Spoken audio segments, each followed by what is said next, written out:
Let me ask you something before we get into the madness. What's the one thing a family member has done to you that you know, in your bones, you will never forgive? Hold that in your mind, or drop it in the comments now, if you're ready, because by the time I'm done, you might feel a little less alone. All right. My name's Elena. I'm 24. And the night my sister ripped my passport in half and dropped it into the toilet while my parents laughed was the night I stopped being their daughter and started being my own savior. I wish I was exaggerating. I was standing in the upstairs bathroom, suitcase half packed on my bed, already mentally in Italy. 2 years of freelancing, designing logos at 3 a.m., skipping brunches, saying, nah, I'll stay in tonight every weekend. All of it was for that one big solo trip. I had the number written on a piece of paper taped to my wall.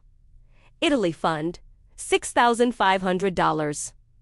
Not a gift. Not inheritance. Just grind.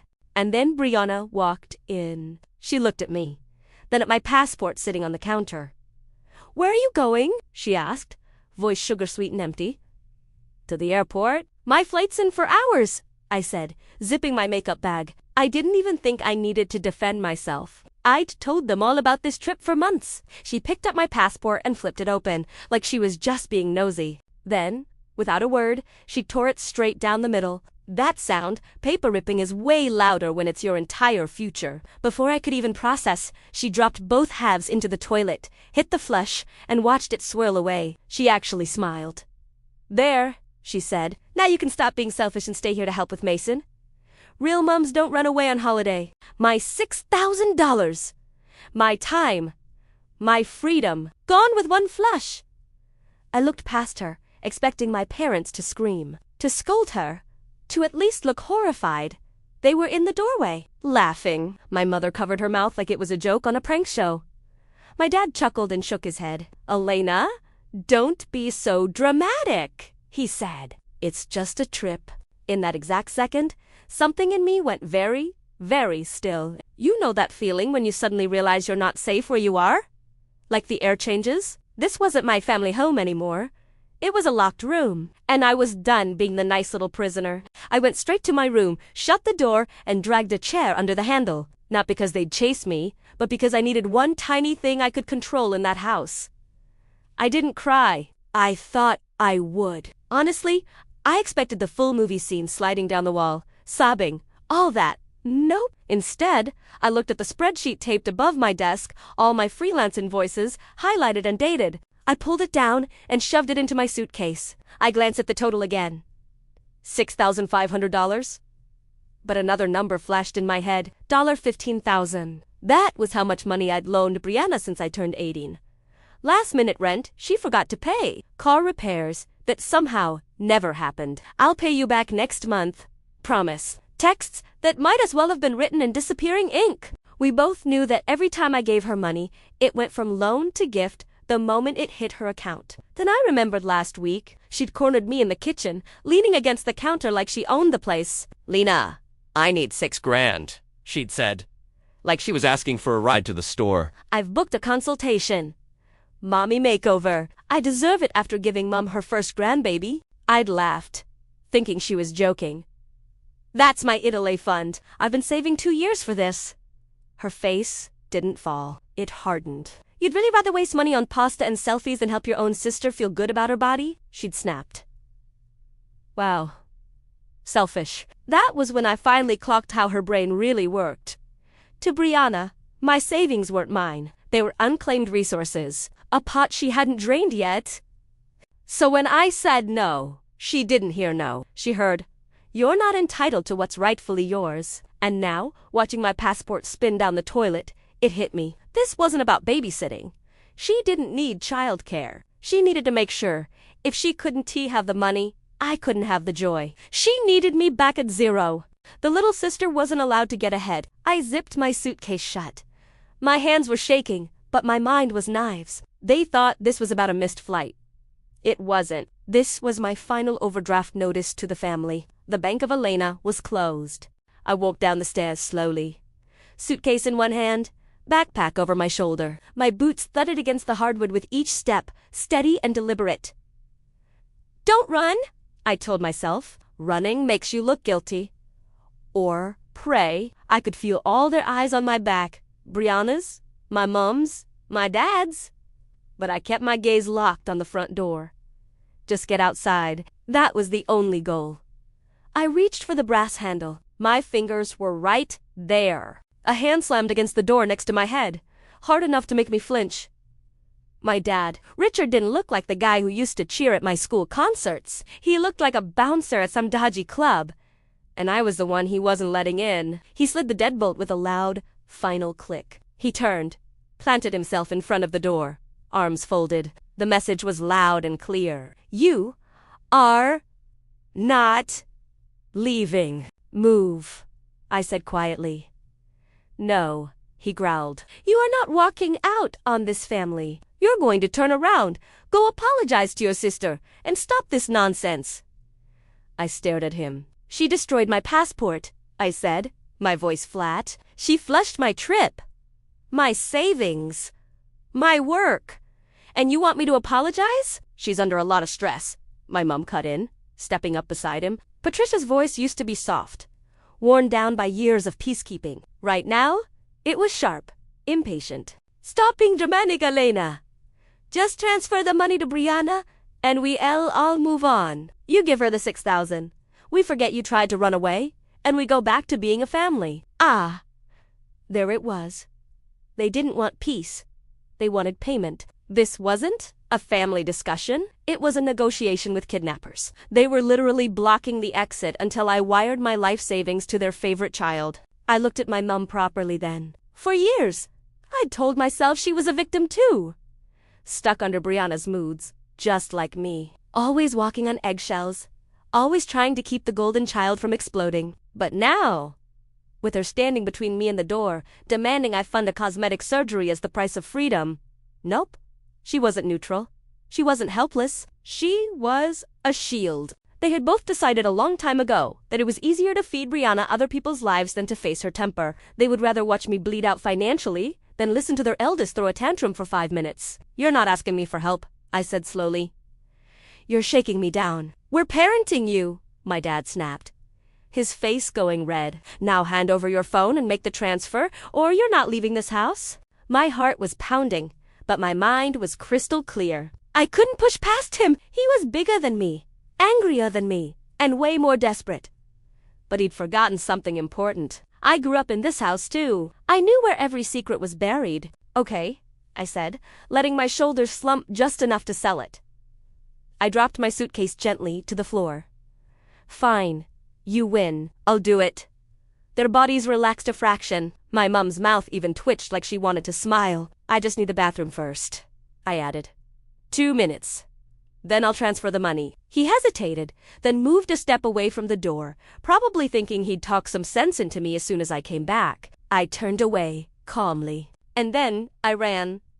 Not to the bathroom. Straight down the hall to my dad's office. Elena! I heard him shout behind me. His hand grazed the strap of my backpack, but I yanked free and threw my weight against the heavy oak door. I slammed it shut and turned the deadbolt. Then I flipped the little floor latch he thought nobody knew about. The same security that used to keep us kids out. Now it was keeping him out. His shoulder hit the door with a sickening thud. The wood rattled, but it held. Open this door, he roared. You are making this worse. You are tearing this family apart. I ignored him. I dropped into his oversized leather chair, pulled his keyboard forward, and woke the monitor. Password prompt. He really thought he was the king of his castle. I typed in my mum's birthday plus his favorite Team S jersey number, the password I'd set up 5 years earlier when I installed his computer for him. The login screen vanished. Welcome back, Richard. Honestly, I muttered, at least make it a little hard, while they screamed and pounded on the other side. I clicked straight into the family server. I wasn't just looking for a way out anymore. I was looking for ammunition. My dad is a digital hoarder. He keeps everything. Old bills, emails, CCTV archives, all neatly labeled in folders he thinks only he can access. First stop, the security system. I pulled up the hallway camera from 20 minutes earlier. There he was, Brianna grabbing my passport. The rip, the smirk, the flush. Click, saved to a folder, synced to my phone, emailed to a private account I keep that nobody knows exists. I scrolled forward. Front door camera. My dad blocking my exit. My mom telling me to pay up so we could be a family again. Extortion, coercion, false imprisonment, all in glorious HD. Smile for the camera, you lot, I whispered, hitting download again. But I wasn't done. Envelopes with logos I didn't recognize. Every time one came through the letterbox, my mom would snatch it up like it was contraband and stuff it straight into her handbag. So I opened the folder on his desktop labeled Finances. Then a subfolder called B. My stomach dropped. The first PDF was a credit card statement. Balance $15,327. Cardholder Brandon, my brother-in-law. But the mailing address? A P.O. box in my dad's name. I clicked another, different bank. Another card in Brandon's name. $12,89. Another. $18,000. I did a quick mental tally, close to $45,000 of debt. All cards in Brandon's name. All mail go into my father's box. This wasn't just Brianna being hopeless with Afterpay. This was straight-up identity theft. She'd been opening cards and lines of credit behind her husband's back, and my parents weren't just looking the other way. They were managing the paperwork. They were hiding the statements, paying the minimums from their retirement funds, and keeping the whole thing secret so their precious girl didn't have to deal with consequences. They were willing to tank Brandon's credit, risk criminal charges, and gamble their entire future savings. Just so Brianna never had to hear no. I don't know about you, but that's a special kind of sick. Outside, the pounding on the door stopped. Elena, my mom's voice came through, suddenly soft and trembling. Sweetheart, please. We just want to help you. Don't do anything you'll regret. I almost laughed. I'm not doing anything, I murmured to myself as I selected all the statements and combined them into a single PDF. I'm just forwarding your mail. New email. 2. Brandon's work address that he'd used on those Christmas cards. Subject line. You need to see this. It's about your name and your debt. Attachments. The credit card dossier and the security footage clips. My passport, the blocked door, the demands. My finger hovered over send. If I did this, the whole family facade would explode. Brianna's marriage, probably over. My parents' perfect parents act, gone. The family tree, charred. But then again, they'd flushed $6,000 of my dollars down the toilet without blinking. They'd lock me in a house to strip me of my savings. They'd already chosen war. I hit send. Then I opened my phone. My thumb shook only once when I dialed 911. What's your emergency? The operator asked. My name is Elena, I said, keeping my voice level. I'm at 2847 Maple Street. My father has locked the doors and is refusing to let me leave. They're demanding money, and I'm scared it's going to escalate. I need officers here. Please. She started asking follow-up questions. But in the distance, I heard they were close. I gave her the rest of the details, hung up, and just breathed for a second. I actually thought, in that moment, that the worst was over. I'd got proof. I'd sent it to the one person who deserved to see it. Help was literally on the way. I unlocked the deadbolt and crouched to undo the floor latch. The door didn't just open. It was yanked out of my hand, and standing there wasn't a police officer. It was Brianna. If you've ever watched someone switch masks mid-sentence, you know how freaky it is. Brianna looked like she'd crawled out of a horror movie. Her left cheek was streaked with blood. 3 deep, angry red scratches clawed down from her eye to her jaw. Her blouse was torn at the shoulder, bra strap hanging out. Her hair looked like she'd stuck her head out of a car window on the freeway. Help! She screamed, staggering backward. Somebody help me! She's gone crazy. She flung herself into the hallway just as the front door burst open downstairs and 2 uniformed officers came rushing in. She attacked me, Brianna sobbed, stumbling toward them. My own sister, she snapped. She stole my diamond ring, and when I tried to get it back, she gestured at her face, howling. Look what she did. I just stood there in the doorway of the office, frozen. I hadn't been within 10 feet of her since I ran for this room. The officers looked up the stairs. What they saw was a bleeding, hysterical young mom and me. Me? Calm. Still empty-handed, not a victim. A suspect. Ma'am, let me see your hands, the closer officer said, one palm raised, the other on his holster. I didn't touch her, I said quietly. She did that to herself. There are cameras. She's not lying, my mother wailed, rushing in from the kitchen. She dropped to her knees beside Brianna like some tragic scene out of a soap, cradling her. Elena's been unstable for weeks. Officer, we tried to calm her down. Keep her in the office until you got here. But she lost it. My dad nodded solemnly from behind them, like the calm, reasonable patriarch. It's true, he said. We were just trying to protect her from herself. We didn't even want to call you. But when she got violent, they weren't just lying. They were rewriting reality in real time. They were perfectly willing to have me arrested, charged, labeled for life, just to keep Brianna's record spotless. The officer took 3 strides up the stairs, turned me around, and pulled my hands behind my back. Cold metal closed around my wrists with a sharp click. You're being detained for domestic assault, he said, starting to read me my rights. Being handcuffed in your childhood home, with your parents watching and doing nothing to stop it? Yeah. That's a special kind of ouch. As they walked me down the stairs, Brianna curled into my mother's chest again. Her sobs quieted, her body stopped shaking, and then she looked up at me. Just for a second, the tears vanished. Her mouth curled into a tiny, private smile. Her eyes said it so clearly. I win. You don't fight me and walk away whole. You know that heavy, hot feeling in your throat when rage and grief pile up on top of each other? That they had stolen my money, destroyed my passport, held me hostage, and now they were going to let me take the fall for her self-inflicted injuries. But Brianna had forgotten one tiny, very inconvenient detail. I was the one who set up all the tech in that house. Officer, I said, forcing my voice to stay calm as we reached the bottom of the stairs. My phone is in my back pocket. Can you take it out and unlock it? He frowned. Ma'am, now's not. Please, I cut in. Just to open the Home Shield app. Blue icon? Top right? It auto-uploads every camera clip and audio recording in this house. Last hour. That's all I'm asking. Last hour. He hesitated, then exchanged a glance with his partner. The second officer stepped over to my parents. You said you were trying to keep her in the office? He asked. Mind if we confirm? My dad opened his mouth. Shut it again. The first officer reached into my back pocket, pulled out my phone, and unlocked it with my passcode when I told him. He tapped the blue icon. The app loaded. I could see the moment his face changed when the hallway footage popped up. He turned the volume up. First clip. Brianna in the upstairs hall, holding my passport like a victory trophy. The rip. My parents' laughter. The flush? Next. The front door.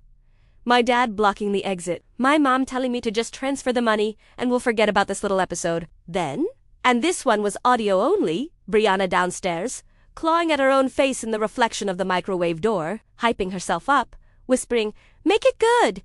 Make it good!" before throwing herself toward the stairs, already rehearsing the cry. The room went dead, quiet. Even Brianna stopped fake sobbing. Well, the officer said slowly, that doesn't look like you described it, ma'am. He lowered the phone, stepped behind me, and unlocked the cuffs. Metal slid away from my wrists. Relief almost knocked me over, but I forced myself to stand straight. He turned to Brianna. Ma'am, I'm going to need you to stand up. Where what? She stammered, the victim mask cracking. Why? I told you. We've just seen multiple clips suggesting you made a false report and damaged the United States passport, he said evenly. That's destruction of federal property. I'm placing you under arrest. The look on her face. If I could bottle that and sell it, I'd be richer than she ever hoped I'd be. She started screaming at him, at me, at our parents. My mom grabbed her arm, crying. She didn't mean it. She's a good mother. She's stressed. My dad tried to argue with the officers, but they'd already radioed for another unit. And that's when Brandon walked in. He must have driven faster than he ever had in his life. He walked in the front door, holding printed copies of the PDF I'd emailed him, his hands shaking with fury. Richard, he said, his voice low and dangerous. Patricia. I'd never heard him say my parents' names like that. My mum looked up, eyes wide, mascara Brandon, thank God you're here. You have to tell them. He cut her off. How long? He said. How long have you known my name has been used to open nearly $45,000 of debt? The color drained from my dad's face. Brandon, mate, let's just sit down. Yeah? We can. He held up the statements. These were mailed to your P.O. box. In your name? Minimum payments coming from your retirement account. You knew. You both knew. He turned his eyes to Brianna, who was now handcuffed, red-faced, still trying to jerk out of the officer's grip. You used my name, he said. You lied to my face every time I asked why we couldn't qualify for a car loan. You told me banks are tight right now. He laughed once, bitter. You spent my future and then had the nerve to cry about being broke. Baby, I was going to fix it, she started. He shook his head. I'm pressing charges for identity theft. I'm filing for divorce. The room spun not because I was dizzy, but because so many masks were dropping at once. My parents stood there, exposed, their golden daughter revealed as a criminal, not just a bit dramatic. And me? The unstable one. I was the only person in that house holding a shred of reality. Oh, am I? When the police finally left with Brianna in the back of the car, blue and red lights bouncing off the windows, the house went eerily quiet. Brandon followed them out to give a statement. For a moment, it was just me and my parents. My dad rounded on me first. This is what you wanted, isn't it? He spat. To destroy this family. To humiliate your sister. To make us look like monsters. I didn't answer. Partly because, yeah, a little. But mostly because I was tired of playing courtroom with people who only cared about their own comfort. You're done here, he snapped. You think you're so grown? Fine. Pack your things and get out. You're homeless now. Don't bother coming back. I felt something inside me loosen. A few hours earlier, those words might have shattered me. But now they just sounded like empty threats. About that? I said lightly. I walked over to his desk, opened the bottom drawer, and pulled out a thick, slightly yellowed folder I knew he kept there. I laid it on the desk and flipped it open. The property deed, his signature, my mom's, and mine. You remember 3 years ago, when your credit was demolished and you couldn't refinance the mortgage? I asked. When you begged me to co-sign because I was the only one in the family with a decent score. His eyes flicked down. Recognition, and then panic. You put me on the title, I said. 50% owner, right there in black and white. I tapped my name on the page. So no, I continued quietly. You don't get to kick me out of a house I legally own half of. My mom's face crumpled. Elena, please, don't do this. This is our home. We raised you here, and you turned it into a prison the moment I stopped paying your ransom, I replied. So here's how this is going to go. I slid a single sheet of paper across the desk. A printout I'd prepared months ago when I first realized they were using me. Just in case. It was a formal notice of intent to force sale of a jointly owned property unless one party buys out the other. You can either sell the house, I said, and we split the proceeds, or you pay me $50,000 in the next 30 days to buy out my share. Where the hell do you expect us to get that kind of money? My dad shouted. You should have thought about that before you used your retirement to pay your daughter's secret credit cards, I said, or before you tried to extort me for $6 grand. They stared at me like they'd never seen me before. And maybe they hadn't. Because for the first time in my life, I wasn't begging. I wasn't shrinking. I wasn't apologizing for existing. I picked up my suitcase, slung my backpack over my shoulder, and walked to the now unlocked front door. I paused with my hand on the handle. You always told me family means sacrifice, I said. You just never expected the bill to land on your own doorstep. Then I walked out, and I didn't look back. 6 months after that night, I was standing in a little alleyway in Rome, holding a cup of pistachio gelato that should honestly be illegal, watching the notification bar on my phone light up. Incoming deposit, $62,450. The house had sold. After fees and penalties and whatever mess they'd made of the mortgage, my share came out higher than we'd even estimated. I laughed out loud, alone in a foreign country, like a crazy person. Brianna had ended up pleading to a lesser charge: probation, fines, mandatory financial counseling, a nice fat fraud flag on her record. Brandon got primary custody of Mason. She sees him under supervision. My parents, they lost the house. They're now squeezed into a tiny rental flat with their golden child, walking on eggshells in a space half the size, with none of the pride and facade they used to cling to. Actions and consequences, funny how that works. Me? I booked a slightly nicer room for the rest of my Italy trip. I took a selfie. Nothing fancy, just me, messy hair, gelato in hand, Colosseum in the background, and for one last petty little moment, I sent it to the family group chat. Caption: every second was worth the wait. Then I hit block on each of their names. The silence that followed was the best sound I've ever heard. If you're still here, watching or listening to this, and you feel that, not in your stomach, that mix of anger, recognition, and grief, please know this: you are not crazy for wanting out. You are not ungrateful for noticing that your family only loves you when you're useful. Family is not supposed to mean endless sacrifice with no return. It's not supposed to mean paying the price for other people's bad decisions just because you shed a DNA. Sometimes, the bravest, kindest thing you can do for yourself is walk away. Close the account. Change the locks, even if they only in your mind. And if nobody has told you this before, let me be the one. You are allowed to stop being the family 8. You are allowed to say no. You are allowed to choose yourself and not feel guilty about it. If my story made you feel seen, or if you've lived any version of this with a golden child sibling, enabling parents, or just years of being used, I'd love to hear it.